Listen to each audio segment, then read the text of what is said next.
এখন বিকেল ওই 4:30 মতন বাজে। দুজন মিলে এখন যাচ্ছি কস্কোতে। কস্কো আমাদের বাড়ি থেকে একটু দূরে। বাসে করেই আজকে যাব। যেহেতু দুজন যাচ্ছি, শ্রেয়াঙ্ক নেই সঙ্গে। না হলে শ্রেয়াঙ্ক থাকলে হয়তো আমরা গাড়ি করতাম। আজকে এই যে ১ম এ আসলাম একটা বাংলাদেশি দোকানে একটু মাছ নেব। অনেকদিন তো মাছ খাওয়া হয় না। তো ভাবলাম এখান থেকে একটা ইলিশ মাছ আর দেখা যাক কি নিই। আর এই দোকানটাতে না অনেকদিন পরে আসলাম। তো কোথায় কি রাখা রয়েছে সেটা একটুখানি কনফিউজ হয়ে যাচ্ছি। আর এই কাতলা মাছগুলো দেখুন কি বিশাল বড়, বড় জানেন? একেকটা ৫ কিলো ৬ কিলো ওজন। আর তারপরে এই যে কস্টকোতে ঢুকে গেলাম। কস্টকোতে আমাদের অনেক জিনিস নেওয়ার আছে আজকে।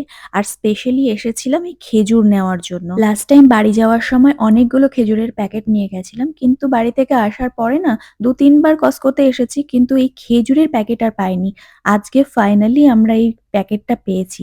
এই ব্র্যান্ডের খেজুরটা একদম পারফেক্ট আর দারুণ খেতে হয়। ২ বছরের পার্সোনাল অভিজ্ঞতা থেকে বলছি যে কস্টকোতে এসে যদি কেউ মনে করে যে তার প্রয়োজনীয় জিনিসটা নেবে আর বিল করে বেরিয়ে যাবে সেটা কখনোই পসিবল নয়। কম করে $১০০ থেকে $১৫০ বিল হবেই।